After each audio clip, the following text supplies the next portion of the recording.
Pedro, inteligência emocional, que é um termo que hoje em dia o pessoal fala tanto, é tema de livros. O que é inteligência emocional? Essa é uma ótima pergunta, porque, como você bem disse, é muito comum hoje em dia as pessoas usarem o termo inteligência emocional. Só que elas muitas vezes usam esse termo sem saber do que elas estão falando. A palavra emoção, na verdade, é uma palavra das mais utilizadas, mas é daquelas que, se você sai pela rua e pergunta para a pessoa assim, você sabe o que é uma emoção? Todo mundo vai te falar que sim. Mas aí você fala assim, então defina uma emoção para mim. E quase ninguém vai conseguir fazer uma boa definição. Às vezes algumas pessoas vão dizer assim, emoção é o que eu sinto. E aí eu te pergunto, se eu pegar um martelinho ortopédico e bater no teu joelho, você vai ter um reflexo patelar. Você vai sentir. É uma emoção? Aí o cara fala, não. Então emoção não é o que você sente. Ou pelo menos não somente isso. A primeira coisa para entender inteligência emocional é entender o que é a emoção. O que é uma emoção? Então, imagine que você está na praia. Imagina que você vai adentrar a água. Então você resolve dar um mergulho, praia bacana, um dia de primavera gostoso, quente. Você entra na água, nada até o fundo. E aí você está lá numa experiência positiva. Mas quando você está lá no fundo nadando, você olha para o lado e passa a sombra de um tubarão do seu lado. É muito interessante o que acontece quando o teu cérebro registra a informação tubarão. No momento em que ele registra essa informação, ele ativa um programa de ação.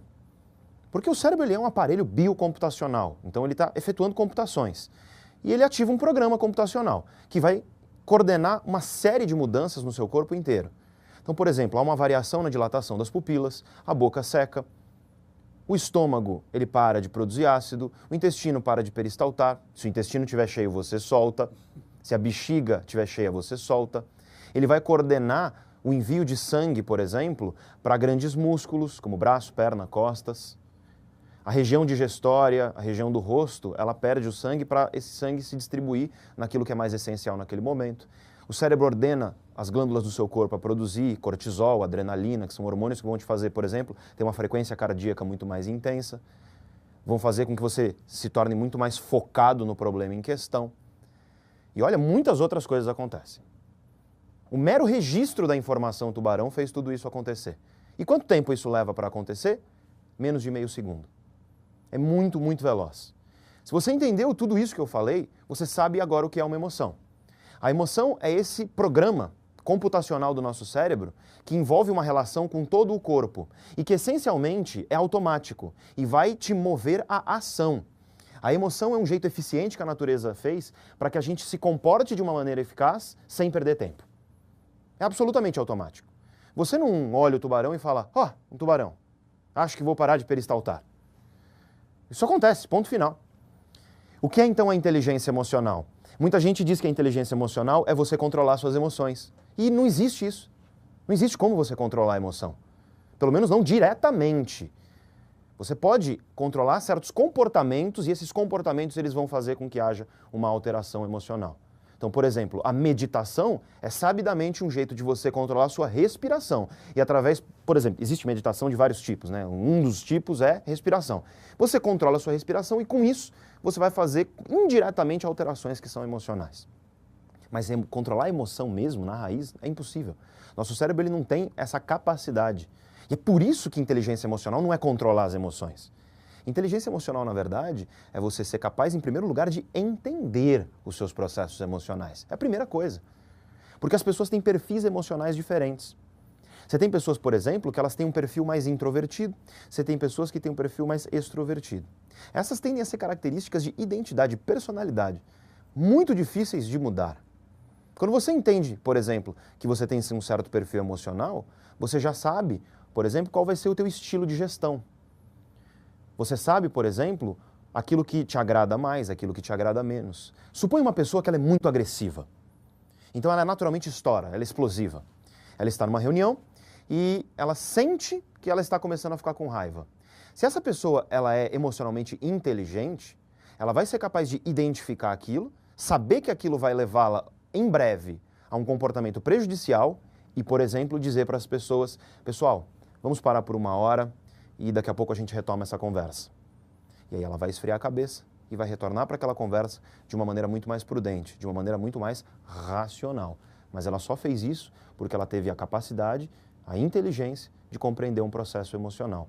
A inteligência emocional, em primeiro lugar, portanto, é a compreensão de como as emoções elas ocorrem dentro de nós e dentro das outras pessoas. Em segundo lugar, é a compreensão das melhores formas de você agir mediante essa compreensão. Então, agora que eu entendo como as emoções funcionam, como é que eu faço para agir melhor? A inteligência emocional, portanto, é isso. E ela ajuda a pensar nesse como eu faço para agir melhor também? Ou é apenas na parte de analisar e refletir a respeito disso? Sem sombra de dúvida ajuda. A inteligência emocional é hoje uma das coisas com as quais eu trabalho, processos seletivos de empresa. E dentro dos processos seletivos, cada vez mais você tem as empresas e organizações inserindo avaliações de inteligência emocional. Não basta você entender se o sujeito é inteligente, cognitivamente competente. É óbvio que é importante, mas a inteligência emocional está ligada com a capacidade da pessoa, por exemplo, de se relacionar bem com outros indivíduos. É muito importante você considerar isso na tua equação decisória, porque se você não considera, você está fazendo uma decisão incompleta. Por exemplo, o autocontrole. A gente sabe hoje que o autocontrole, ele não é uma coisa que você consegue fazer da mesma maneira ao longo do dia inteiro. Quanto mais você exerce o seu autocontrole, menos você consegue exercer. É como se o autocontrole ele fosse um recurso que se esgota, ele vai acabando. E aí então você imagina que no começo do dia teu autocontrole é muito grande, chega no final do dia ele é pequeno. Aí você, por exemplo, como gestor, resolve criar uma reunião no final de um dia sobre um tema que é altamente estressante para as pessoas que estão ao redor e você sabe que naquele time você tem, por exemplo, 2 indivíduos que eles são altamente explosivos e você tem outros 2 que eles são altamente sensíveis. Você vai marcar essa reunião, as pessoas vão estar com o seu autocontrole lá em um grau bem pequenininho. E provavelmente você vai ter uma reunião onde as emoções à flor da pele, os sujeitos que são explosivos vão estourar, os sujeitos que são sensíveis vão se sentir altamente prejudicados, angustiados. E, portanto, se você fizesse uma mera mudança, uma alocação dessa reunião para o começo do dia, onde o nosso autocontrole ele costuma ser maior, você seria um gestor mais eficiente, você teria uma reunião mais eficiente. Essa questão do autocontrole é interessante. É a mesma razão pela qual você consegue fazer a dieta perfeitamente bem no começo do dia, chega no final do dia, você fica ansioso para comer uma besteira. Por quê? Quanto mais você usa teu autocontrole, menos você tem. Chega ao final do dia, normalmente, quando você não consegue exercer esse autocontrole com tanta eficiência. Isso faz parte de uma inteligência emocional. Isso faz parte de uma inteligência que te permite tomar decisões práticas mais eficazes, como no exemplo da reunião que eu dei. E a inteligência emocional tem a ver com perfil ou nada a ver? Tem tudo a ver com perfil, porque, no fim das contas, as pessoas, em primeiro lugar, elas vão ter níveis de inteligência emocional diferentes. Às vezes você tem um sujeito que ele tem um QI enorme, então, do ponto de vista cognitivo, ele é absolutamente eficaz, então ele consegue tomar decisões muito racionais, fazer planejamentos, etc., mas ele tem uma péssima inteligência emocional, uma péssima capacidade de identificar suas próprias emoções e as emoções dos outros e usar essa informação ao seu favor. E, portanto, esse sujeito ele vai ser muito bom para alguns tipos de cargo e muito ruim para outros. Evidentemente, dentro de uma organização, você tem departamentos onde a demanda por inteligência emocional ela é muito grande. Tome, por exemplo, o departamento de RH, de recursos humanos. É um dos departamentos dentro de uma organização onde você deve ter um dos maiores níveis de inteligência emocional, porque é o departamento que vai literalmente lidar com o ser humano, com gente. E, portanto, você precisa de colaboradores que saibam lidar bem com seres humanos e, portanto, que tenham essa capacidade e essa inteligência.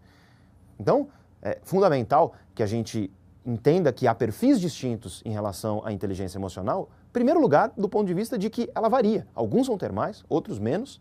Em segundo lugar, que é possível você mudar isso. Inteligência emocional é uma coisa que você é capaz de desenvolver. Vários programas de treinamento, vários livros, várias possibilidades a gente tem aí de desenvolver isso. E, é claro, a melhor delas é na prática. É usar o conhecimento e efetivamente utilizá-lo e perceber os erros, os acertos, etc. Mas, então, é uma questão de perfil, alguns têm mais, alguns têm menos. Em segundo lugar, é possível desenvolver. Não é porque você tem menos que você não vai conseguir ter mais se você efetivamente se empenhar. Então, essa é uma segunda questão. E uma terceira questão, derivada disso tudo, é que os perfis, na verdade, eles muitas vezes são complementares nesse respeito. Então, por exemplo, você tem perfis afetivos, perfis emocionais que são mais agressivos. O sujeito que ele é agressivo, ele é necessariamente ruim? Não, depende. A agressividade, por exemplo, ela pode ser uma coisa usada ao seu favor se você trabalha no departamento de vendas. Agora, existem outros perfis que eles são os perfis mais integradores, mais colaboradores, de dar as mãos junto a um objetivo. Esse perfil é uma coisa ruim? Pode ser. Se você está num ambiente competitivo onde um pouco mais de agressividade é necessário, é importante que você abandone um pouco esse comportamento colaborativo e adote um pouquinho, adicione ali no seu portfólio um comportamento um pouco mais agressivo. Mas se você está num projeto, por exemplo, onde a integração humana é necessária, se você for agressivo nesse momento, você pode ter um resultado muito pior.